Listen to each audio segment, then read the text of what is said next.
ونستغفره ونعوذ بالله من شرور أنفسنا ومن سيئات أعمالنا من يهده الله فلا مضل له ومن يضلله فلا هادي له نشهد أن لا إله إلا الله وحده لا شريك له ونشهد أن سيدنا وسندنا وحبيبنا وطبيبنا وطبيب أرواحنا محمدا عبده ورسوله الذي أرسل رسوله بالحق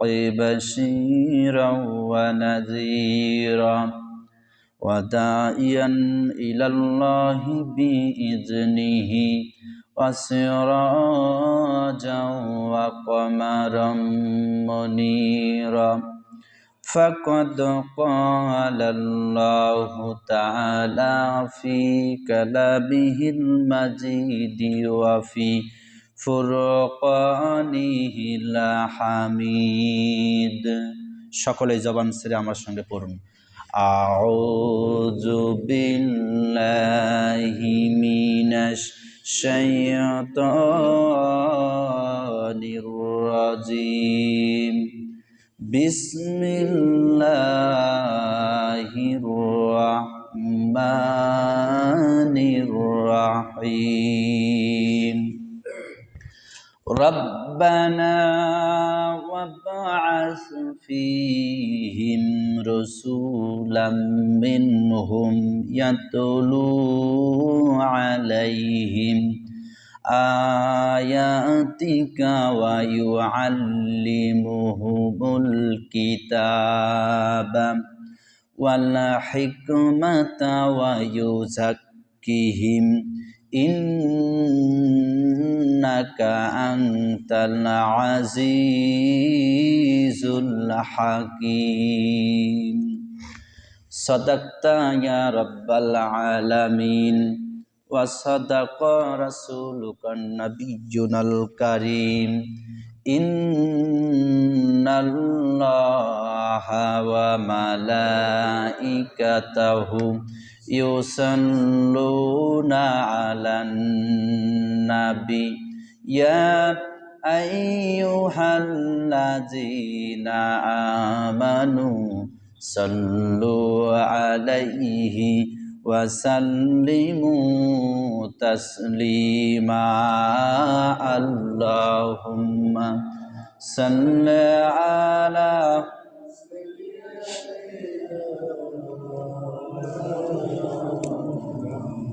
وعلى آل سيدنا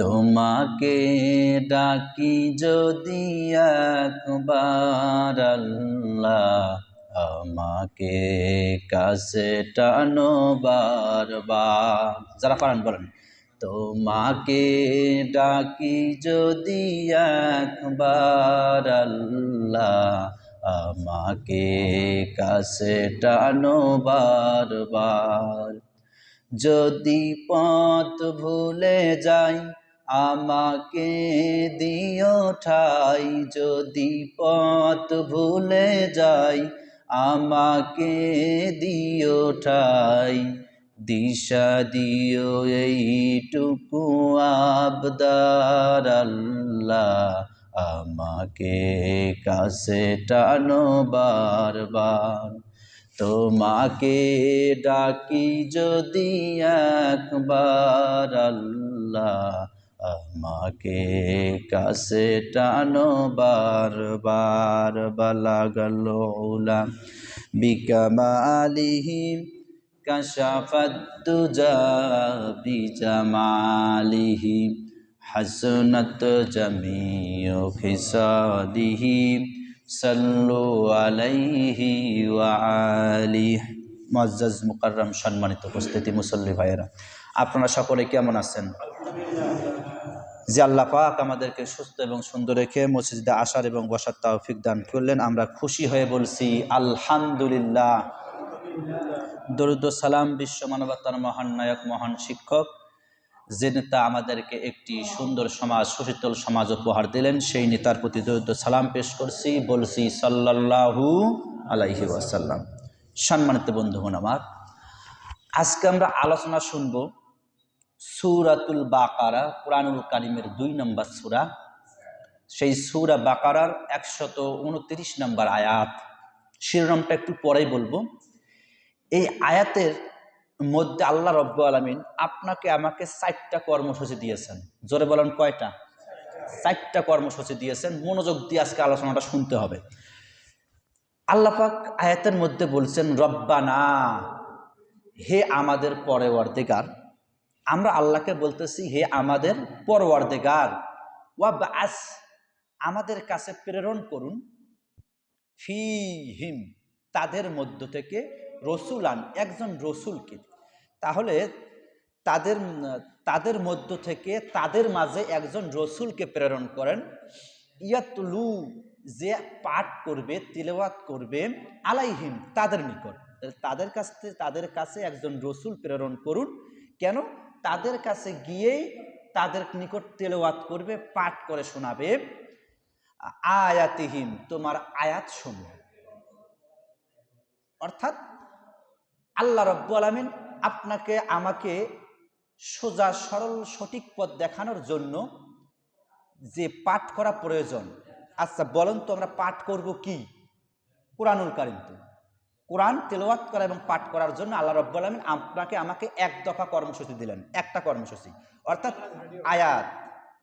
আমাদেরকে এক দফা কর্মসূচি দিয়েছেন, তেলাওয়াত করতে হবে, 1 নাম্বার। 2 নাম্বার কর্মসূচিতে হলো, মনোযোগ দেই, কি সমস্যা? কথা বলা যাবে না, কবিরে গুনাহ হবে। আমার আলোচনার মাঝখানে যদি কেউ সুন্নত নামাজও পড়ে, নামাজ পড়াও কবিরে গুনাহ। একদম মনোযোগ দিয়ে শুনতে হবে। কেন? আল্লাহ পাক কোরআনের মধ্যে বলছেন যে যখন কোরআন থেকে যখন কথা বলা হয়, তখন তোরা চুপ মেরে বসে ভদ্রতার সহিত মনোযোগ দিয়ে কোরআন শুনতে হবে। ওই সময় কোনো নামাজ কালামও চলবে।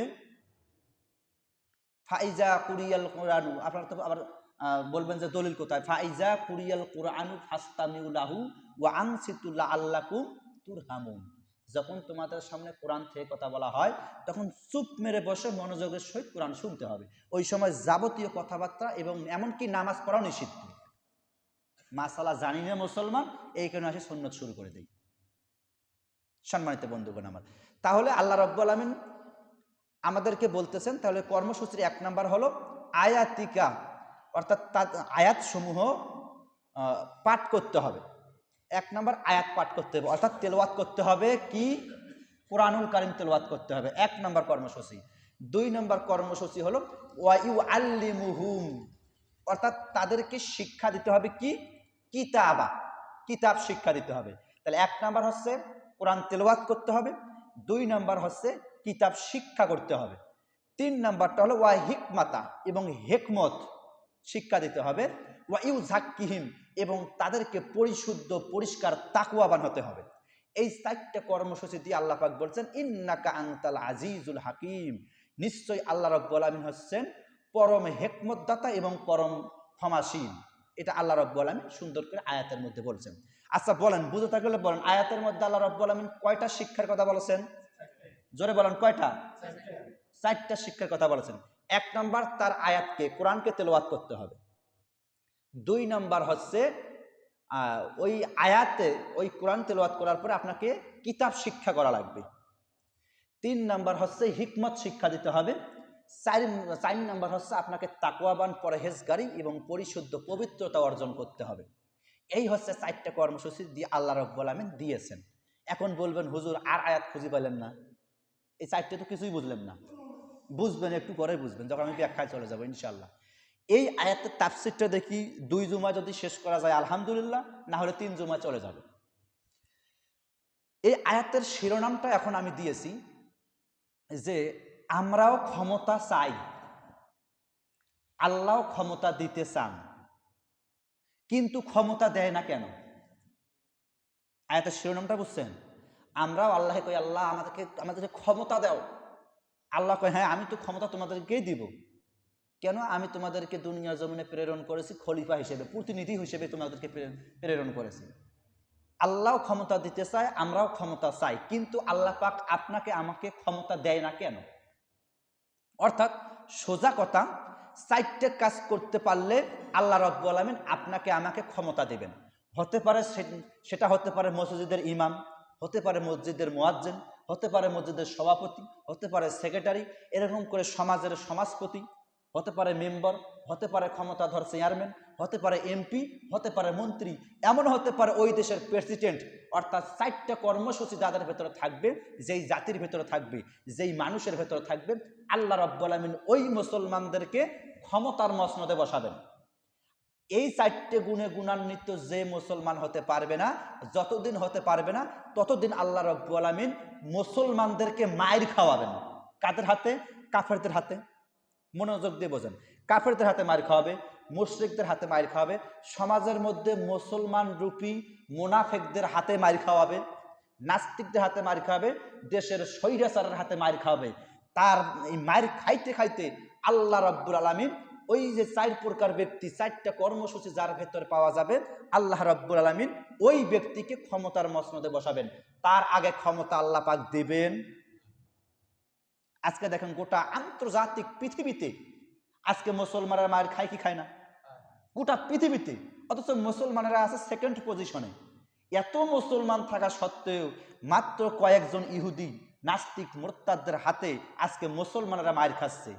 আর মুসলমানেরা সুন্দর করে নিজেকে লেজ গুটিয়ে সুন্দর করে বসে আছে, বাবা ওরা মার খাও, আমরা ওইদিকে যাব। তাহলে মুসলমানেরা আজকে মার খাচ্ছে কেন? এই গোটা পৃথিবীতে 250 কোটি মুসলমানের উপরে আছে আজকে যে মুসলমানগুলো, এই মুসলমানের ভেতরে এই 4টে কর্মসূচি আল্লাহ রাব্বুল আলামিন এখনো পায়। এই কারণে আপনাকে আমাকে আন্তর্জাতিক পৃথিবীতে গোটা বিশ্বে আজকে মুসলমানরা আজকে মার খাচ্ছে। আজকে দেখেন ভারতে মার খায় মুসলমান, কাশ্মীরে মার খায় মুসলমান, বাংলাদেশে মার খায় মুসলমান, আরাকানে মার খায় মুসলমান। আজকে দেখেন এরকম করে আজকে মার খাচ্ছে ফিলিস্তিনের প্যালেস্টাইনের মধ্যে মুসলমানরা আজকে মার খাচ্ছে, হাঙ্গেরির মধ্যে মার খায়, আজকে এরকম বুলগেরির মধ্যে মার খায় মুসলমানেরা, ইরাকের মধ্যে মার খায়, ইরানের মধ্যে মার খায়। গোটা মুসলিম বিশ্বে মুসলমানেরা যেখানে ইহুদি বৌদ্ধ খ্রিস্টানরা তাদেরকে মারতেছে, কথা বলেন ঠিক কিনা? আল্লাহ রাব্বুল আলামিন গোটা পৃথিবীতে মুসলিম কান্ট্রিগুলোতে মুসলমানদেরকে কলিজার ভেতরে আগুন লাগাই দিয়ে মুসলমানদেরকে পিটানি খাওয়াচ্ছেন। এই পিটাইতে পিটাইতে পিটাইতে আল্লাহ রাব্বুল আলামিন সেখান থেকে আবু বকর, ওমর, ওসমান, আলী, জুবায়ের, তালহা, আব্দুর রহমান ইবনে আউফ, এরকম করে খাঁটি ইমানদার যারা 4টা কর্মসূচি যাদের ভেতরে আল্লাহ রাব্বুল আলামিন পাবেন, ওই রকম ইমানদার তৈরি করে আল্লাহ রাব্বুল আলামিন তাকে ক্ষমতার মসনদে বসাবেন। যখন এই ইমানদার মুসলমান ক্ষমতা পাবে, তখন এই সমাজ থেকে সুদ দূর হবে, ঘুষ দূর হবে, জিনা দূর হবে, ব্যভিচার দূর হবে, সমাজের চগলখুরি দূর হয়ে যাবে, হানাহানি কাটাকাটি মারামারি সমস্ত কিছু আল্লাহ রাব্বুল আলামিন দূর করে দেবেন। গোটা পৃথিবীর নাস্তিক মুরতাদেরা মুসলমানদেরকে সেজদা করবে। এইরকম খাঁটি ইমানদার হতে গেলে, ক্ষমতা পাইতে গেলে আপনাকে আমাকে কয়টা কর্মসূচি পালন করতে হবে? আমাদের সমাজটাও যদি আমরা সুন্দর সমাজে পরিণত করতে চাই, তাহলে আমাদের একজন লিডারের দরকার আছে না নাই? সেই লিডারের ভেতরে যদি 4টে গুণ থাকে, তাহলে ওই সমাজটাও ওই লিডারের মাধ্যমে চলবে, সমাজের মধ্যে কোনো অন্যায় অবিচার হবে। তাহলে এখন বলেন, আয়াত অনুযায়ী সূরা বাকারার 129 নম্বর আয়াত অনুযায়ী সমাজের মধ্যে আমরা কি এই 4 গুণওয়ালা ব্যক্তি আছে? যদি থাকতো তাহলে তো আমাদের কাছে মার খাওয়া লাগতো না। স্বৈরাচার এরকম করে আমাদের দেশ 15 থেকে 16 বছর শাসন করতে পারতো না, কথা বলেন ঠিক কিনা? তাফসীর মাহফিলে বাধা দিতে পারতো না, আলেমদেরকে জেলখানার মধ্যে বন্দী করতে পারতো না। এরকম মুসলমানরা বিভিন্ন কায়দায় মার খায়, এই মার খাইতো না মুসলমান। তার মানে বোঝা গেল এরকম 4 গুণওয়ালা ব্যক্তি, এরকম 4 গুণওয়ালা ইমানদার ব্যক্তি এখনো সমাজে গোটা পৃথিবীতে এখনো তৈরি হয়নি, কথা বলেন ঠিক কিনা? যখন তৈরি হবে, নাস্তিক মুরতাদেরা তারা মুসলমানদের প্রতি এরকম আঙ্গুল তুলে কথা বলতে পারবে। সম্মানিত বন্ধুগণ আমার, তার মানে বোঝা গেল যে আমাদেরকে আল্লাহ রাব্বুল আলামিন ক্ষমতা দেয় না কেন? আচ্ছা বলেন, ক্ষমতা যে আল্লাহ পাক আমাদেরকে দেয় না, এটার পেছনে কারণ আছে না নাই? আচ্ছা বলেন তো, ক্ষমতা দামি জিনিস না বেদামি জিনিস? এটা কি চারটিখানি কোনো কথা? ক্ষমতাতে দামি জিনিস, তার একটা উদাহরণ দিচ্ছি। এক বুড়ের 4টে সন্তান, জোরে বলেন কয়টা? 4 ছেলে। এখন বুড়ের আছে একটা হীরের টুকরা, কিসের টুকরা? বা স্বর্ণের টুকরা একটা আছে, এরকম 4-5 কেজি একটা স্বর্ণের টুকরা আছে। এখন এই বুড়ে কি কাজ করছে? ওই স্বর্ণের টুকরাটা ওই 4 ছেলেকে দেখে সুন্দর করে একটা ট্রাঙ্কের মধ্যে, বাক্সের মধ্যে সুন্দর করে রেখে দিয়েছে। এখন বুড়ের কোমরের মধ্যে চাবি। 4 ছেলে এসে বুড়ের চারিদিকে বসে সুন্দর করে বলেছে, আব্বা আপনি বুড়ে মানুষ, কোন দিন জানি হার্ট অ্যাটাক করে মৃত্যুবরণ করেন, কোন দিন জানি আপনার সমস্যা হয়ে যায়, আপনি মরার পরেই আমাদের তো এই হীরের টুকরো তো আমাদেরই হয়ে যাবে, আমাদের ভেতরে ভাইদের ভেতরে যেন কোনো কাজিয়ে ঝগড়া ফাসাদ যেন সৃষ্টি না হয়, আপনি সুন্দর করে আমাদেরকে ওই হীরের টুকরোটা ভাগ করে দেন। ছেলেরা কি খারাপ কথা বলছে? কিন্তু বুড়ের বেটা দিবে না কেন? কারণ আছে না নাই? কারণ হলো বুড়ে ভালো করেই জানে আমার যে 4টি সন্তান আছে, জুয়েরু, মদারু, ঢুড্ডারু, জিনাখোর, ব্যভিচার, সুদখোর, ঘুষখোর, এমন কোনো খারাপ গুণ নাই যে ওই ছেলের ভেতরে। ওদেরকে হীরার টুকরো দেওয়ার অর্থটাই হলো, ওদেরকে হীরার টুকরো দেওয়ার অর্থটাই হলো এই স্বর্ণের টুকরা, এই হীরের টুকরাটা আর বেশি দিন থাকবে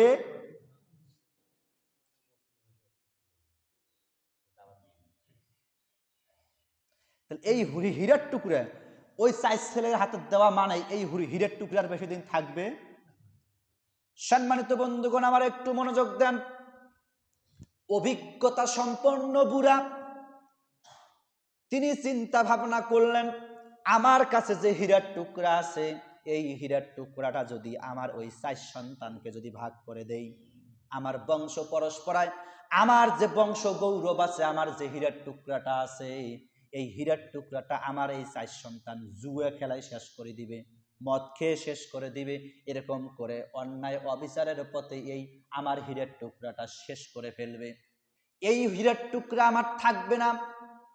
বুড়া এবার চিন্তা ভাবনা করলো কি করা যায়। বুড়া এবার চিন্তা করতেছেন।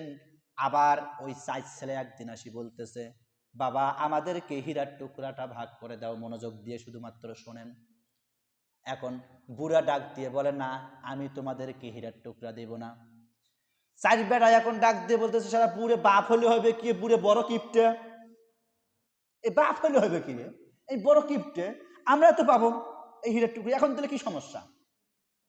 বুড়ার সঙ্গে এবার যখন জোরাজোরি শুরু করে দিয়েছে, আব্বা দেন হীরার টুকরা, দেন হীরার টুকরা। এবার বুড়া এবার ডাক দিয়ে বলতেছে, সন্তানেরা রে, আমি তোমাদেরকে হীরার টুকরা দিব, এই ওয়াদা আমি করলাম, কিন্তু শর্ত হলো তোমাদেরকে বিয়ে করা লাগবে। জোরে বলেন কি করা লাগবে? জোরে বলেন কি করা লাগবে? বিয়ে করা লাগবে। এখন বেটারা ডাক দিয়ে এখন বিয়ের সাথে হীরার টুকরার সম্পর্ক কি? কয় না, তোমরা আগে বিয়ে করো। 4 ছেলে বিয়ে করলো, 4 ভাই বিয়ে করলো। বিয়ে করার পরে যেই দিন বিয়ে করেছেন পরের দিন আছে আব্বা হীরার টুকরা। বুড়ে এখন ডাক দিয়ে বলে, না আমি তো তোমাদেরকে এখন হীরার টুকরা দিব না। তাহলে কখন দিবেন? যে আমি হীরার টুকরা দেব আমার যখন নাতি নাতনি হবে, আমি তাদেরকে হীরার টুকরা দিব। এখন বেটা 4 জন ডাক দিয়ে কয়, বাপ হইলে হইবে কি রে, এই তো বড় বাট পাররে, বিয়ে করাইলো কিন্তু হীরার টুকরা দিতে চাইলো, কিন্তু হীরার টুকরা দেয় না। কেন হীরার টুকরা দেয় না? বুড়ে ভালো করে জানে ওদের হাতে যদি হীরার টুকরা দেয় থাকবে। এবার 4 ভাই যুক্তি করলো, এখন বুড়ের কাছ থেকে কোনোদিনও আর আমরা হীরার টুকরা চাবো না, ওটা হয় নিয়ে কবরত যাক। বেটারা যখন এরকম করে বলা শুরু করলো, এরকম করে বুড়ে 18 বছর অপেক্ষা করলো। জোরে বলেন কত বছর? ওই 4 ভাইয়ের মধ্যে ছোট্ট ভাইয়ের ঘরের মধ্যে একটা ফুটফুটে একটা নাতি হয়েছে, ছোট্ট একটা ছেলে সন্তান জন্মগ্রহণ করেছে। এই ছোট্ট সন্তানটা আস্তে আস্তে আস্তে বড় হয়। তার বয়স যখন হয়ে গেছে 18 বছর, যুবকে যখন পরিণত হয়ে গেছে, এই বুড়া 18 বছরে ওই নাতিকে অবজার্ভ করেছেন। তাকে কাছ থেকে দেখেছে, তার চরিত্র দেখেছে, তার চরিত্র কেমন। বুড়া এবার বুঝতে পারতেছে যে আমার যেই নাতিটা আছে, এই নাতিটা হলো আমার 4 ছেলেকে যদি আমি হীরার টুকরাটা যদি ভাগ করে দেই, এই হীরার টুকরা থাকবে না। কিন্তু আমার এই নাতি তো সে তো জুয়া খেলে না, মদ খায় না, গাঁজা খায় না, ফেন্সিডিল খায় না, বিড়ি খায় না, ইয়াবা খায় না। এই আমার নাতিকেই হীরার টুকরা দেওয়াটা মানায়। এবার গভীর রজনী, রাত হয়ে গেছে। এবার বুড়া এবার ওই নাতির ঘরে গিয়ে দরজা নক করতেছে, ঠক ঠক শব্দ। এবার ভেতর থেকে নাতি ডাক দিয়ে বলতেছে কে? এবার দাদু বাহির থেকে ডাক দিয়ে বলতেছে, দাদু ভাই দরজাটা খোলো। নাতি যখন দরজা খুলে দিল, দরজা খুলে দেওয়ার পরে এবার এবার ডাক দিয়ে বলতেছে, দাদু ভাই তুমি এত গভীর রজনীতে লাঠির মধ্যে ঠক ঠক শব্দ করে, তুমি তো চলতে পারো না, এই ঠান্ডা রাত্রিতে তুমি কেন আমার কাছে এসেছো? এবার দাদু ডাক দিয়ে বলে, দাদু ভাই কোনো কথা বলিস না, আমার সাথে চল। তাহলে নাতি আর দাদা একসঙ্গে। দাদা এবার নাতির হাত ধরে ঠক ঠক শব্দ করে লাঠির উপর ভর করে নিজের ঘরের মধ্যে নিয়ে গিয়া নাতিকে কোমর থেকে একটা চাবি বের করে দিয়া নাতিকে ডাক দিয়ে বলতেছে, নাতিরে ওই ট্রাঙ্কের তালাটা খুল। ট্রাঙ্কের তালা যখন খুলছেন, ভেতর থেকে হীরার টুকরাটা বের করে নাতির হাতে তুলে দিয়ে বলতেছে, নাতিরে তোমার এই যে 3জন বড় আব্বা আছে, অর্থাৎ জ্যাঠো আব্বা আর তোমার বাবা, এই 4জন আমার সন্তানকে হীরার টুকরাটা আমি তাদেরকে দেই নাই, আমি তোমার হাতে হীরার টুকরা দিলাম। হীরার টুকরা তার দেওয়ার পেছনে কারণ হলো আমার ছেলেদেরকে আমি বিশ্বাস পাই না কখন এই হীরার টুকরা বিক্রি করে তারা খেয়ে ফেলবে, কিন্তু আমি তোমার ভেতরে সেই গুণ দেখেছি আমার বংশ পরস্পরায়। তুমি আমার এই হীরার টুকরাটা, তুমি আমার স্বর্ণের টুকরাটা, তুমি এটা হেফাজত করতে পারবে, এই গুণ আমি তোমার ভেতরে দেখেছি, কারণ তুমি হচ্ছ নামাজি। আমি দেখেছি তুমি সকালে কোরআন তেলাওয়াত করো, তুমি কিতাব শিক্ষা করো, তোমার ভেতরে হিকমত আছে, জ্ঞান বুদ্ধি বিবেক আছে, তোমার ভেতরে পরহেজগারিতা আছে। এই যে তোমাকে আমি 18টা বছর অবজার্ভ করেছি, তোমাকে কাছ থেকে দেখেছি রে নাতি, এই হীরার টুকরাটা তোমার হাতে দেওয়া মানায়। আমার 4 সন্তানকে হীরার টুকরা দিলাম না, তোমাকে তুলে দেওয়ার পেছনে কারণ হলো আমার এই দামি জিনিসটা তুমি হেফাজত করতে পারবে। জোরে বলেন সুবহানাল্লাহ। সে হেফাজত করতে পারবে, যার হাতে হেফাজত করবে সেই তো হীরার টুকরা তো সংরক্ষণ করতে পারবে। কথা বলেন ঠিক কিনা? এবার অভিজ্ঞতা সম্পন্ন বুড়া চাবি এখন নাতির হাতে দিয়ে চোখের পানি অঝর্ণা অনেকে দেশে, নাতিরে আমি কতদিন অপেক্ষা করেছি, কার হাতে এই হীরার টুকরা দিলে মানায়। সম্মানিত বন্ধুগণ, এবার কান খাড়া করেন, মনোযোগ দিয়ে শোনেন তো। এখন বলেন, ক্ষমতা দামি জিনিস না বেদামি জিনিস? আল্লাহ রাব্বুল আলামিন গোটা পৃথিবীতে মুসলিম কান্ট্রিগুলোতে আগুন লাগাইয়ে দিয়া, ইমানের আগুন দাউ দাউ করে জ্বালাইয়া দিয়া, আল্লাহ রাব্বুল আলামিন ভালো করে জানে এই ক্ষমতা হচ্ছে দামি জিনিস, হীরার টুকরা ক্ষমতা। কথা বলেন ঠিক কিনা? এই মুসলমান নামক মুনাফিকদের হাতে যদি এই ক্ষমতা দেই, এরা ইসলামটাকে ধ্বংস করে ফেলবেন। মুনাফিকি করে এরা নাস্তিক মুরতাদদের হাতে ইসলামটাকে বিক্রি করে দিবে। কথা বলেন ঠিক কিনা? এই জুয়েরু মদারু গুন্ডে ঢুড্ডে এরকম করে মুসলমান নামক মুনাফিকের হাতে আল্লাহ রাব্বুল আমিন ওই হীরার টুকরাটা দিবে না। আল্লাহ পাক ভালো করে জানে ক্ষমতা দামি জিনিস, এই হীরার টুকরাটা আমি আল্লাহ রাব্বুল আমিন তখন এই দিব, এই ক্ষমতাটা ওই মুসলমানের হাতে দিব। এই মুসলমানেরা জ্বালিয়ে পুড়িয়ে মার খাইতে খাইতে যে ইমানদার থাকবে, যার ভেতরে 4টা গুণ থাকবে, এই 4 গুণওয়ালা ইমানদারকে আল্লাহ রাব্বুল আমিন কোনো এক গভীর রজনীতে সুন্দর করে ক্ষমতার মসনদে বসাই দিয়া হীরার টুকরাটা তার হাতে দিয়ে দিবেন। কথা বলেন ঠিক কিনা? এরকম করে আল্লাহ রাব্বুল আমিন অভিজ্ঞতা সম্পন্ন বুড়া যেমন হীরার টুকরাটা 4 সন্তানকে দেয় নাই, আল্লাহ পাক ভালো করেই জানে এই যে মুসলমান আছে, গোটা পৃথিবীতে মুসলমান আছে, এই মুসলমানের হাতে আমি ক্ষমতা দেব না, কারণ এরা এখনো আবু বকরের মতো হতে পারে নাই। কথা বলেন ঠিক কিনা? ওমরের মতো হতে পারে নাই, ওসমানের মতো হতে পারে নাই, এরকম করে আলীর মতো হতে পারে নাই। এই কারণে আল্লাহ রাব্বুল আমিন আপনাকে আমাকে ক্ষমতা না দিয়া, হীরার টুকরাটা হাতে না দিয়া, আজকে নাস্তিক মুরতাদ বেঈমানদের হাতে আজকে মার খাওয়াচ্ছে। কথা বলেন ঠিক কিনা? আজকে সমাজের মধ্যে দেখেন, আপনি ভালো কথা বলবেন, আপনার বিরুদ্ধে লোক দাঁড়ায় যাবে।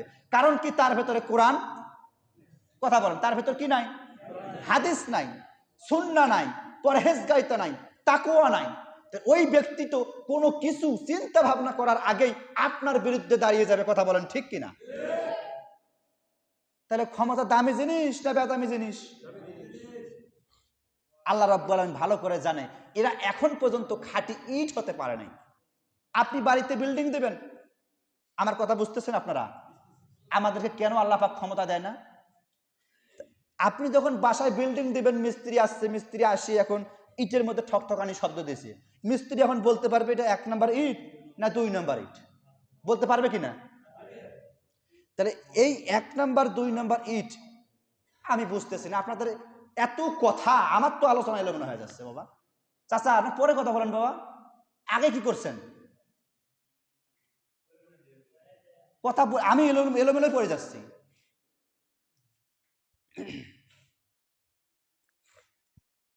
মিস্ত্রি যখন একটা ইটের মধ্যে যখন বাড়ি দেয়, ওই ইটটা বুঝতে পারে এই ইটটা 1 নাম্বার ইট না 2 নাম্বার ইট। বোঝো কি না? 1 নাম্বার ইটটা দিয়ে যখন আপনি বাড়ি করবেন, বাড়ির গ্যারান্টি আছে। যদি আপনি 2 নাম্বার ইট দিয়ে যখন বাড়ি করেন, বাড়ির গ্যারান্টি আছে? একটা ধাক্কা মারলে একটা ওই ইট পর্যন্ত ভেঙে চুরে চুরমাচার হয়ে যাবে। ঠিক আল্লাহ রাব্বুল আলামিন জানে 2 নাম্বার ইমানদারদেরকে আমি আল্লাহ পাক ক্ষমতা দেব। এই মুনাফিক এগুলা, কারণ এর নাম কেউ আসতে মুসলমান কিন্তু কাজের মুসলমান। আল্লাহ রাব্বুল আলামিন আপনাকে আমাকে মাইর খাওয়াবে, আল্লাহ পাক আপনাকে আমাকে পুরাবে, জেলখানায় বন্দি করাবে, এরকম করে আল্লাহ পাক ফাঁসির কাস্টে ঝুলিয়ে এরকম করে ইমানদারদেরকে পরীক্ষা করে খাঁটি ইমানদার বানিয়ে, একটা ইট যেমন পানির নিচে লক্ষ লক্ষ কোটি কোটি বছর থাকলে যেমন নষ্ট হয় না, ওই খাঁটি ইমানদারকেও ক্ষমতা দিলে ইসলামের কোনো সমস্যা হবে। এই জন্য আল্লাহ রাব্বুল আলামিন আপনাকে আমাকে ক্ষমতা দেয় না, জানে এগুলো দুর্বল ইমানদার, 2 নাম্বার ইমানদার দিয়ে কাজ হবে না সমাজে। যদি কোনো আন্তর্জাতিক বিশ্ব থেকে যখন চাপ আসবে, এটা করবো বাবা দরকার নাই বাবা, এই ওরা তখন কি হয়ে যাবে? অবস্থা খারাপ হয়ে যাবে। আপনি যখন গর্জিয়াসের সঙ্গে গোটা পৃথিবীতে ওমরের মতো শাসন করতে পারবেন, আল্লাহ রাব্বুল আলামিন তখন আপনাকে আমাকে ক্ষমতা দেবেন। আর খালি কোন আল্লাহ ইসলাম ক্ষমতায় যাক, ইসলাম ক্ষমতায় যাক, ইসলামের পক্ষে দলের লোকেরা ক্ষমতা যাক, আল্লাহ পাক ভালো করে জানে ওদের ভিতরে 4টে জিনিস এখনো হয় নাই। প্রিয় বন্ধুগণ আমার, তাহলে এইরকম করে আল্লাহ রাব্বুল আলামিন আপনাকে আমাকে পরীক্ষা করবেন। পরীক্ষা করার পরে আল্লাহ রাব্বুল আলামিন আপনাকে আমাকে ইমানদার বানিয়ে, খাঁটি ইমানদার বানিয়ে আল্লাহ রাব্বুল আলামিন আপনাকে আমাকে ক্ষমতার মসনদে বসাবেন। যখনই ক্ষমতার মসনদে বসাবেন, তার কাছে ইসলামটা নিরাপদ থাকবে। প্রিয় বন্ধুগণ আমার, তাহলে আল্লাহ পাক বলছেন সূরা বাকারার 29 নম্বর আয়াতে, একটা সমাজ কিভাবে চলবে, সমাজের সমাজপতি কি হবে, একটা সমাজের মধ্যে মেম্বার কি হবে, চেয়ারম্যান কি হবে, এমপি কি হবে, মন্ত্রী কি হবে, কাদের হাতে ক্ষমতা গেলে ইসলামটা নিরাপদ থাকবে। আল্লাহ পাক সেই গুণওয়ালা ব্যক্তির কথা এখানে সূরা বাকারার 129 নম্বর আয়াতে আল্লাহ রাব্বুল আলামিন বলতেছেন। সম্মানিত বন্ধুগণ আমার, একটু মনোযোগ দিন। আল্লাহ পাক বলছেন রব্বানা ওয়াবআস ফীহিম রাসূলাম মিনহুম ইয়াতলু আলাইহিম আয়াতিকা ওয়া ইউআল্লিমুহুমুল কিতাবা ওয়াল হিকমাতা ওয়া ইউযাক্কিহিম ইন্নাকা আনতাল আজিজুল হাকীম। আল্লাহ রাব্বুল আলামিন ডাক দিয়ে বললেন, দুনিয়ার মানুষেরা রে, তোমরা তোমাদের ভেতরে যদি 4টা যদি তোমাদের ভেতরে কর্মসূচি আছে, আমি যেমন আবু বকরকে ক্ষমতায় দিয়েছিলাম, আমার রসুলকেও ক্ষমতার মসনদে দিয়েছিলাম, ওমরকে দিয়েছিলাম, এরকম করে তোমরাও যদি 4টা গুণের অধিকারী হতে পারো, আমি রব্বুল আলামিন আবার তোমাদেরকে ক্ষমতার মসনদে বসাবো। সুবহানাল্লাহ বলেন। এই আয়াতটা কখন নাজিল হলো একটু মনোযোগ দিয়ে শুনুন। কামিল ক্লাসের একটা বই আছে আসবাবুন নুজুল ওয়ান নুকুল, বইটা লিখেছেন আল্লামা জালালউদ্দিন সুয়ুতী রাহমাতুল্লাহ আলাইহি। তিনি তার কিতাবের মধ্যে সুন্দর করে তিনি বলতেছেন, কলিজার টুকরা নবী আমার পয়গম্বরে আলম মক্কা থেকে হিজরত করে যখন মদিনায় চলে গেলেন, মদিনায় পৌঁছানোর পর মদিনায় রসুল চলে গেলেন, রসুল যখন মদিনায় পৌঁছে গেলেন, মদিনার মানুষগুলো যখন কালেমা পড়ে যখন মুসলমান হওয়া শুরু হয়ে গেল, মদিনায় রাষ্ট্র প্রেসিডেন্ট যখন নবী হয়ে গেল, আচ্ছা বলেন মদিনার সমস্ত মানুষ কি মুসলমান হয়েছিল? আমাদের কি সব মানুষ কি মুসলমান? 92 বা 90% মুসলমান। হিন্দু বৌদ্ধ খ্রিস্টান আছে না নাই? মদিনার জমিনটা ওই রকম করে প্রায় 80% মুসলমান, 20% মুসলমান হয়নি। রসুলের প্রেসিডেন্টের বয়স হলো 2 বছর, রসুল ক্ষমতায় বসেছেন 2 বছর। 2 বছর পর রসুল একদিন আবু বকর, ওমর, ওসমান, আলী এই 4 জনকে নিয়ে রসুল সহ মোট 5 জন ব্যক্তি তিনি এবার তাদেরকে সঙ্গে করে নিয়ে জোহরের নামাজ শেষ করে এবার এই 5 জন ব্যক্তিকে নিয়ে তিনি রওনা হলেন। আচ্ছা বলেন ইসলামের খুঁটি কয়টা? এই 5টা ইসলামের খুঁটি। 5 জন ব্যক্তিকে নিয়ে রসুল এবার ডাক দিয়ে বললেন, ও আবু বকর, ও ওমর, ও ওসমান, ও আলী, চলো না আজকে আমরা একটু মদিনার বাজারে চলে যাব। কোথায় যাবে? মদিনার বাজারে আমরা চলে যাব। মদিনার বাজারে গিয়া রসুল সাল্লাল্লাহু আলাইহি ওয়াসাল্লাম দেখেন যে বাজার টইটুম্বুর হয়ে গেছে। বাজারে কোনো মানুষ কাউকে চিনতে পারতেছে না।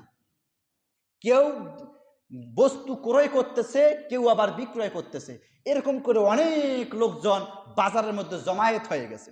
এবার রসুল মনে মনে ভাবলেন, যেহেতু রসুল ছিলেন হিকমতওয়ালা, পয়গম্বরে আলম চিন্তা করলেন, এই যে বাজারের মধ্যে এত মানুষ, এই মানুষগুলোকে যদি আমি তো একসঙ্গে পাবো না, এই মানুষগুলোকে দেখি না আজকে একটু কোরআনের দাওয়াত দিই। রসুল এবার ওই বাজারের মধ্যে একটা কালো পাথরের উপরে উঠে রসুল একটা ভাষণ দিলেন, ডাক দিয়ে বললেন, ইয়া আইয়ুহান নাস, হে মানুষেরা, তোমরা বলো ক্বালু লা ইলাহা ইল্লাল্লাহ মুহাম্মাদুর রাসূলুল্লাহ। রসুল শুধুমাত্র একবার এই ডাকটা দিয়েছেন। রসুল যখন এই ডাক দিয়েছেন, আচ্ছা বলেন ওই বাজারের লোকগুলো, আপনি যখন বাজারের মধ্যে যাবেন, আপনি একটা কালো পাথর বা কোনো মিনারের উপরে উঠে আপনি যখন ডাক দিবেন, কয়জনে আপনার ওই ডাকটা শুনবে? কয়জনে শুনবে? আপনার আশেপাশে যে 5-7 জন আছে সেই লোকেরাই শুনবে, কারণ বাজারের মধ্যে আওয়াজ আছে না নাই? ওই আওয়াজ যেতে আপনার আওয়াজ কোন দিকে উড়ে চলে যাবে আল্লাহ ভালো জানেন। আল্লাহ রাব্বুল আলামিন বিশ্ব নবীর ওই আওয়াজটা, ওই ডাকটা, ওই আহ্বানটা বাতাসের মাধ্যমে রেকর্ড করে ওই বাজারের সমস্ত মানুষগুলোর কানের মধ্যে মধ্যে পৌঁছাই দিলেন। এবার সমস্ত মানুষ যারা ক্রয় করতেছিল তারা ক্রয় বন্ধ করে দিল, যারা বিক্রি করতেছিল তারা বিক্রি বন্ধ করে দিল। মানুষগুলো চিন্তা ভাবনা করতে লাগলো, এই আওয়াজ আসলো কোত্থেকে? সমস্ত মানুষ পিছন ফিরে কেউ সামনের দিকে তাকিয়ে দেখে যে ওই বাজারের মধ্যে আসমানের উপরে যে সূর্যটা আছে, যেই চন্দ্রটা আছে, ওই চন্দ্রটা বুঝি আর আসমানে নাই, ওই চন্দ্রটা বুঝি জমিনের মধ্যে নেমে গেছে। জোরে বলেন সুবহানাল্লাহ। মানুষগুলো অবাক হয়ে গেছে, কি রে, এত সুন্দর মানুষ, আসমানের চাঁদের মধ্যে কলঙ্ক আছে, কিন্তু এ কোন মানুষ, এ কে আসছে বাজারের মধ্যে, তার চেহারার মধ্যে কোনো কলঙ্ক নাই। সুবহানাল্লাহ বলবেন না? হাদিস শরীফের মধ্যে পাওয়া যায়, মা আয়েশা ডাক দিয়ে বলেন, ও আল্লাহর নবী, সাহাবীরা শোনো, রসুলের জুব্বা ছিঁড়ে গিয়েছিল, রসুল আমাকে বলেছিল, আয়েশা রে, আমার জুব্বাটা একটু সেলাই করে দিও। এবার আমি ওই জুব্বাটা সেলাই করতে ভুলে গেলাম। রসুল যখন রাত্রিবেলা আসবেন তার একটু আগে আমার মনে পড়ল, আমি যখন জুব্বা সেলাই করতেছিলাম হঠাৎ করে আমার হাত থেকে সুইটা কোথায় জানি চলে গেল। ওই সময় ঘরের ভেতরে যে আলোটা ছিল আলোটাও নিভে গিয়েছিল। ওই সময় রসুল ঘরের ভেতরে প্রবেশ করলেন। আমি আয়েশা বলতেছি যে রসুল যখন ঘরের ভেতরে প্রবেশ করলেন, সুইটা আমার কাছ থেকে 2.5 হাত দূরে ছিটকে পড়ে গিয়েছিল। ওই সুইটা আমি নিয়ে সুইয়ের ফাঁক দিয়ে আমি সুতা প্রবেশ করিয়ে আবার জুব্বাটা সেলাই করে দিয়েছিলাম। তার মানে রসুলের চেহারা মোবারক ওই পূর্ণিমার চাঁদের থেকেও সুন্দর ছিল। কথা বলেন ঠিক কিনা? সুবহানাল্লাহ বলবেন না? রাত্রিবেলা গভীর রজনী রসুল ঘরে প্রবেশ করতেছেন, সুই হাতের মধ্যে নিয়ে মা আয়েশা আবার সুতা ওই সুইয়ের ভেতর দিয়ে প্রবেশ করেছেন। তাহলে আমার নবীর চেহারা কত সুন্দর ছিল। সুবহানাল্লাহ বলেন। সেই নবী বাজারের মধ্যে কালো পাথরের উপরে উঠে আহ্বান করতেছেন, ইয়া আইয়ুহান নাস ক্বালু লা ইলাহা ইল্লাল্লাহ, যদি তোমরা এই কথা বলো তাহলে আমি নবী আমি নবী তোমাদের পক্ষে সাক্ষ্য দিয়ে আমি নবী তোমাদেরকে জান্নাত পর্যন্ত পৌঁছাই দেব। জোরে বলেন সুবহানাল্লাহ। লাভ না লস? এবার মানুষগুলো জমায়েতবদ্ধ হলো, এবার এসে ডাক দিয়ে বলল, কে গো তুমি? তুমি কোত্থেকে আসছো? তো কোথায় তোমার বাড়ি, কোথায় তোমার ঘর? এখন রসুল ভাষণ দিচ্ছেন, ও মদিনার জমিনের ইহুদি বৌদ্ধ খ্রিস্টানেরা, শোনো, তোমরা একজন নবীর জন্য অপেক্ষমান। বল ঠিক, আমরা একজন নবীর জন্য অপেক্ষমান। তোমরা জানো যে একজন নবী পৃথিবীতে আসবে, তারপরে আর কোনো নবী এই পৃথিবীতে আসবে না। তোমরা সেই নবীর অপেক্ষায় আসো না? বলে জি, আমরা সেই নবীর অপেক্ষায় আছি। তাহলে তোমরা যেই নবীর অপেক্ষায় আসো সেই আমি আব্দুল্লাহর পুত্র মুহাম্মদ, আমি হচ্ছেন মুহাম্মাদুর রাসূলুল্লাহ সাল্লাল্লাহু আলাইহি ওয়াসাল্লাম। আমার পরে পৃথিবীর জমিনে কোনো নবী রাসূল আসবে, আমি সেই নবী। তোমরা সকলেই আমার হাতে হাত রেখে তাওহীদের কালেমা পড়ে মুসলমান হয়ে যাও। লোকরা ডাক দিয়ে বলেছে, আমাকে পাগলা পাইছে? এত সোজা?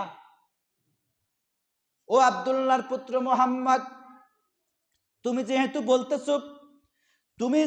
বলতেছ তোমার হাতে হাত রেখে তাওহীদের কালেমা পড়লে তুমি আমাদেরকে জান্নাত পর্যন্ত পৌঁছাই দিবে, ভালো কথা, কোনো সমস্যা নাই। আমরা তোমার হাতে হাত রেখে মুসলমান হব, তাও কোনো সমস্যা নাই, কোনো ভেজাল নাই।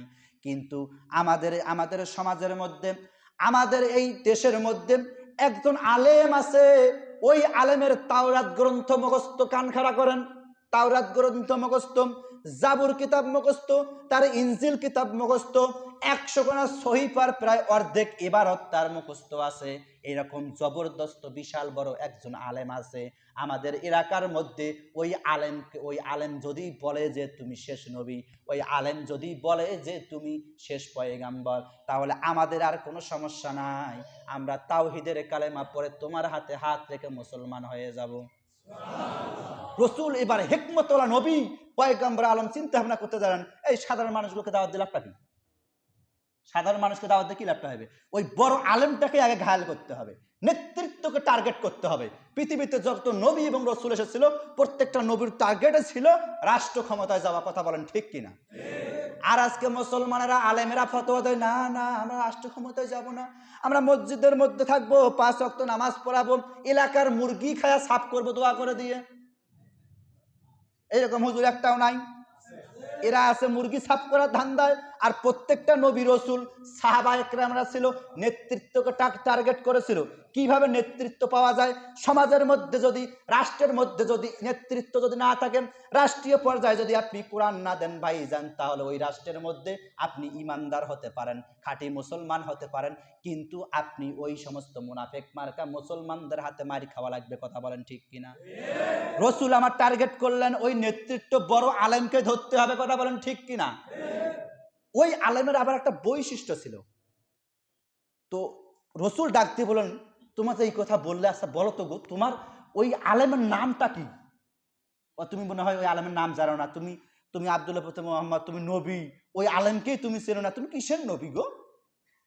ওই আলেমের নাম হচ্ছে কাব বিন আহবার। নাম কি?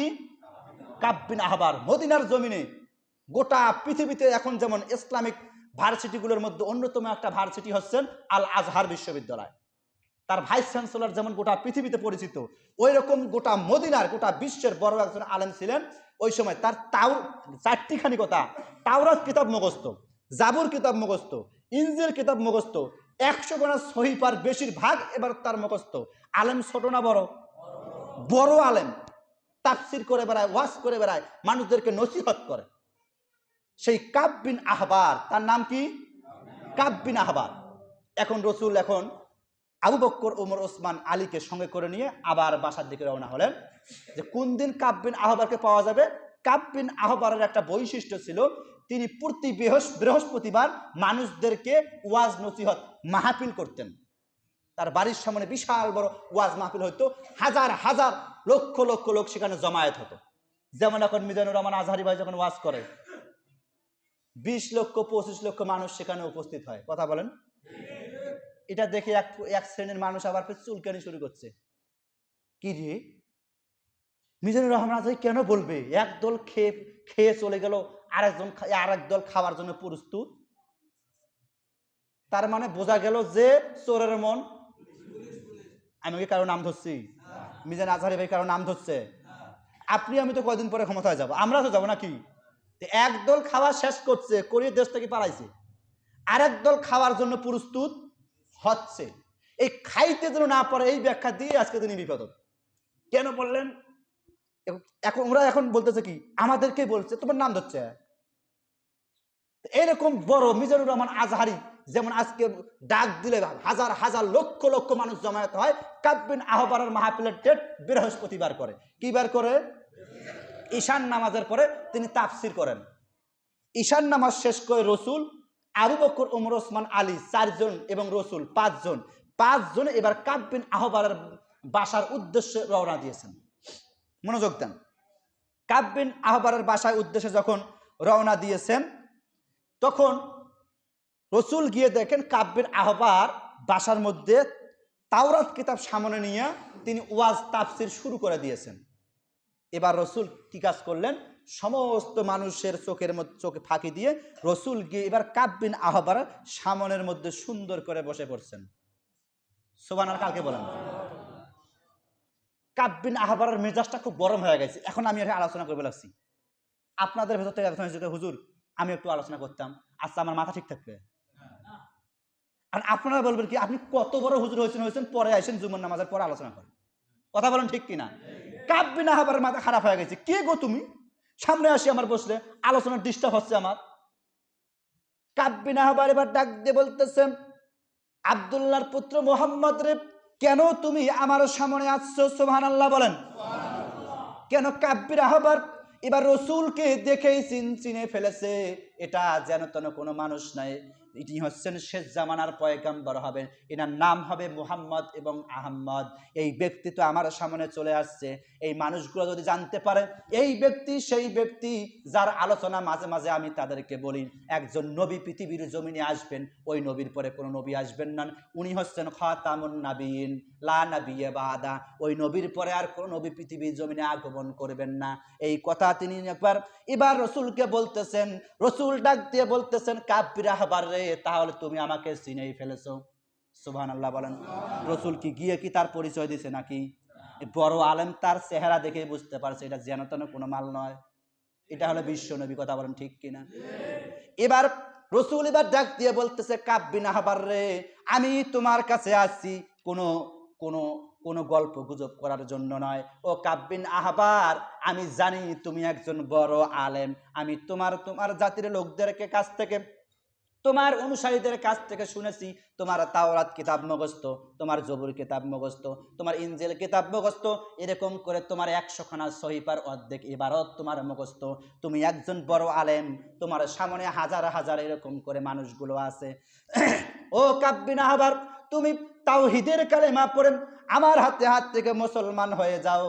যদি তুমি মুসলমান হয়ে যাও, আমি নবী কঠিন কিয়ামতের দিন মুসিবতের সময় আমি আল্লাহ রাব্বুল আমিনের কাছে তোমার জন্য সুপারিশ করে আমি ডান হাত দিয়ে তোমাকে ধরে জান্নাত পর্যন্ত তোমাকে পৌঁছাই দিব। জোরে বলেন সুবহানাল্লাহ। কাব বিন আহবার ডাক দিয়ে বলতেছেন, ও আব্দুল্লাহর পুত্র মুহাম্মদ, আমি বুঝতে পেরেছি তুমি শেষ নবী, কিন্তু ঘটনাটা হলো তুমি যে শেষ নবী এর প্রমাণ তোমাকে দিতে হবে। এবার তোমার কি দলিল আছে তুমি যে শেষ নবী এসে আমার কাছে দাবি করতেছো? এরকম ঘাতরা লোক আমাদের সমাজে একটাও নাই। জানে যে ওটা আমার মসজিদের খতিব, তারপরে কি প্রমাণ? আর খতিবকে প্রমাণ সাথে নিয়ে বেড়াবে যে অমুক মসজিদের খতিব। কাব বিন আহবার চিনছে, কিন্তু এতগুলো মানুষের সামনে সে ছোট হতে চাচ্ছে না। এখন ডাক দিয়ে বলছে, তুমি যে শেষ নবী হবে তার প্রমাণ কি? আচ্ছা বলেন, রসুলের কাছে কোনো প্রমাণ ছিল? রসুল ডাক দিয়ে বলে, কাব বিন আহবার, আমার কাছে তো কোনো প্রমাণ নাই। যেহেতু তোমার কাছে প্রমাণ নাই, আমি তোমাকে নবী হিসেবে মানবো। এবার নবী আমার মাথা একটু নিচু করে দিলেন। কল চলে গেছে কার কাছে? আল্লাহ এবার ডাক দিয়ে বলতেছেন, নবী আমার টেনশন করবেন না। কাব বিন আহবারকে ডাক দিয়ে বলেন তার সামনে যে কিতাবটা আছে ওই কিতাবটা হলো তাওরাত কিতাব। কাব বিন আহবারকে ডাক দিয়ে তুমি বলো, নবী আমার এবার মাথা উঠালেন। কাব বিন আহবারকে ডাক দিয়ে বলেন, কাব বিন আহবার রে, এই যে তোমার সামনে একটা কিতাব আছে, আমি নবী, আমার কাছে কোনো দলিল নাই, কিন্তু তোমার সামনে তো তাওরাত কিতাব আছে। এই তাওরাত কিতাবের মধ্যে আমি যে শেষ নবী হব, আমি যে শেষ পয়গাম্বর হব, আমার পরে যে কোনো নবী এই পৃথিবীতে আসবে না, ও কাব বিন আহবার, তুমি একটা কাজ করো, ওই যে তোমার সামনে যে তাওরাত কিতাবটা আছে, ওই তাওরাত কিতাবটা, ওই তাওরাত কিতাবের মধ্যে আল্লাহ রাব্বুল আলামিন এক জায়গায় দুই জায়গায় নয়, আমি যে শেষ নবী হব আমার দুইটা কুদরতি নাম, একটা হলো আহম্মদ আর একটা হচ্ছে মুহাম্মদ, একটা দুইটা জায়গায় নয়, ওই তোমার তাওরাত কিতাবের মধ্যেই আল্লাহ পাক ৭০টা জায়গার আমার এই দুইটাই বরকতি নাম ব্যবহার করেছে। কাব বিন আহবার কেমন আছে? কইলে হইলো, কইলে হইলো, তুমি তো কইলে আর বিশ্বাস করবো? তুমি তো পড়ালেখা জানো না। এখন কাব বিন আহবারের ভেতরের মধ্যে পেলানি উঠে গেছে, একটা হার্টবিট বেড়ে গেছে। কি রে, ও আহমদ মোহাম্মদ নাম এই কিতাবের মধ্যে আছে, মোহাম্মদ তো লেখাপড়া জানে না, এই মূর্খ সুর্খ একজন মানুষ ওই কেমন কই জানো তাওরাত কিতাবের মধ্যে, তাওরাত কিতাবের মধ্যে তার নাম আছে। কাব বিন আহবার কিন্তু জানে যে কিতাবের মধ্যে নাম আছে, কিন্তু মানতেছে। সামনে অনেকগুলো দর্শক আছে, অনেক তার জনগণ অনুসারী, তারা তো কবে কিরে আমার হুজুর ঠকে গেল রে, বুঝছেন, এরকম চিন্তা ভাবনা করবে। কাব বিন আহবার তুমি কইলে হয়, তুমি তাওরাত কিতাব বোঝো না, তুমি কোনোদিন পড়ো নাই, তুমি কোনোদিন দেখো নাই, এই তাওরাত কিতাবে কেমন করে জানো তোমার নাম আছে? রসুল এবার ডাক দিয়ে বলতেছেন, কাব বিন আহবার রে, তোমার সামনে যে কিতাব আছে, তাওরাত কিতাবটা আছে, ওই তাওরাত কিতাবটা তুমি পাঠ করো। এবার কাব বিন আহবারের মনে মনে চিন্তা, আমি কি নাতে কি তাওরাত কিতাব পাঠ করব, এই কিতাবটা তো আর মোহাম্মদ বুঝবে না, কারণ সে মূর্খ সূর্খ মানুষ, সে যেহেতু জ্ঞান গরিমা তার কাছে নাই, আমি তাওরাত কিতাবের কোনটি কোন জায়গায় যায় কিরকম করে আমি তেলাওয়াত করব সে তো আর জানে না। গভীর মনোযোগ দেন। এবার রসুল ডাক দিয়ে বলতেছেন, কাব বিন আহবার, তুমি তোমার তাওরাত কিতাবটা তেলাওয়াত শুরু করো। এবার কাব বিন আহবার কি কাজ করলেন, তিনি এবার আউযুবিল্লাহ বিসমিল্লাহ বলেন, দুই হাত আমার দিকে তাকান, কানের মধ্যে দিয়া এরকম করে এক প্রথম আয়াত তেলাওয়াত করলেন, দ্বিতীয় আয়াত তেলাওয়াত করলেন, তৃতীয় আয়াতের মাঝের অংশে গিয়ে এবার কাব বিন আহবার সুন্দর করে ডাইন হাতটা এবার নামাইছেন, নামিয়ে এবার ৩ নাম্বার আয়াতের মাঝের অংশের মধ্যে রাখছেন, দিয়ে এবার কাব বিন আহবার আর কোনো কথা বলে না, চুপ করে না, চুপ মেরে থাকলো। তিনি এবার সামনেও যায় না, তিনি এবার পেছনেও তিনি যায় না, কি কারণ তার তার ভেজাল ধরা পড়ে গেছে। এবার তিনি যখন চুপ মেরে থাকলেন, রসুল আমার ডাক দিয়ে বললেন, কাব বিন আহবার রে, তুমি যেই জায়গার মধ্যে তাওরাত কিতাব তেলাওয়াত করতেছিলে, ভালোই তো তেলাওয়াত করতেছিলে, কিন্তু তুমি কেন থেমে গেলা? সুন্দর লাগতেছিল তো, পড়তে থাকো। কাব বিন আহবার ডাক দিয়ে বলে, বেটা মাসালা জানো না, আবার ফিরে তাওরাত কিতাবের ভুল ধরো। সামনের জনগণ মনে করছে, বাপ্পি বাপ আমার হুজুর গো, ও গো কি সুন্দর হুজুর গো, দেখছেন চ্যালেঞ্জ দিবে লাগছে, মাসালা জানে না আমার হুজুরের ভুল ধরে, বুঝলেন না? এবার রসুল ডাক দিয়ে বলে, কি মাসালা গো? মাসালা হলো, তুমি বোঝো না, তাওরাত কিতাব পাঠ করার নিয়ম হলো মাঝে মাঝে 2টি হাত উপরে তুলবে, মাঝে মাঝে 1 হাত নামাবে, মাঝে মাঝে 2 হাত নামাইবে, মাঝে মাঝে কানের মধ্যে হাত দিবে না, আর মাঝে মাঝে এরকম থামিয়ে একটু নিঃশ্বাস বড় করি আবার শুরু করা লাগে। রসুল ডাক দিয়ে বলল, কাব বিন আহবার রে, ওই জায়গার মধ্যে কোনো দাড়ি নাই, কোনো সেমিকোলন নাই, কোনো কমা নাই, কোনো থামার কোনো স্থান নাই, ওয়াকফের জায়গা না, তুমি কেন ওখানে থামলে? আচ্ছা থামলে তো থামলে, তুমি কেন ওই জায়গার মধ্যে হাত দিলে? কাব বিন আহবার করে, এই তো মাসালা বোঝো না। আচ্ছা শিক্ষা দিচ্ছে, আমার নবীকে শিক্ষা দিচ্ছে, এই তো মাসালা বোঝো না, ওই যে মাসালা বললাম, ও আচ্ছা ঠিক আছে ঠিক আছে বুঝলাম, এবার তারপর তেলাওয়াত করো। এবার কাব বিন আহবার বাম হাতটা কানের মধ্যে দিয়া, তারপরে আবার ডাইন হাত কানের মধ্যে দিয়া তেলাওয়াত করতেছেন। এইদিকে কুদরতের খেলা খেলতেছেন কে? আল্লাহ পাক তো চরম অপদস্থ করবেন কাব বিন আহবারকে, কথা বলেন ঠিক কিনা? এবার কাব বিন আহবার এবার কানের মধ্যে হাত দিয়া এবার যখন তেলাওয়াত শুরু করতেছেন, ওই পৃষ্ঠার শেষের লাইনের আগের লাইনে আপনার আমার কলিজার টুকরা নবীর 2টা নাম, লাইনের শুরুতে একটা নাম, লাইনের শেষে আর একটা নাম, একটা হচ্ছে আহমদ নাম, আরেকটা হচ্ছে মোহাম্মদ নাম, এই 2টা নাম একসঙ্গে এসে গেছে। কাব বিন আহবার এবার থরথর করে কাঁপা শুরু হয়ে গেছে, কি রে একটা নাম না এসেছিল, আমি হাতটা দিয়ে ঢেকে ধরেছিলাম, 2টা নাম আসছে। কাব বিন আহবার এবার কান থেকে হাত নামাইয়া 2টা শাহাদাত আঙ্গুল দিয়ে 2টা নাম ঢেকে ধরে এবার যখন সামনে আগাইতে যায়, নবী এবার ডাক দিয়ে বলতেছেন, অবজেকশন, এ কাব বিন আহবার, তুমি তো ভালোই তেলাওয়াত করতেছিলেন, এই জায়গার মধ্যেও তো দাড়ি নাই, এই জায়গার মধ্যে তো কমা নাই, এই জায়গার মধ্যে তো সেমিকোলন নাই, থামার কোনো জায়গা নাই, ওয়াকফের কোনো জায়গা নাই রে কাব বিন আহবার, কেন তুমি ওই জায়গার মধ্যে দুইটা শাহাদত আঙ্গুল এবার তুমি দিলা? এবার কাব বিন আহবার ডাক দিয়ে বলে, মোহাম্মদ রে, এইরকম করে মাঝে মাঝে আবার হাত উপরে ওঠা লাগে, মাঝে মাঝে এক হাত দিয়ে ঢেকে ধরা লাগে, মাঝে মাঝে দুই হাত দিয়ে ঢেকে ধরা লাগে। কত বড় বদমাইশ! এবার যে এইরকম করে আমার নবীকে যখন অপদস্থ করবেন, এই কুদরতের খেলা খেলতেছেন কে?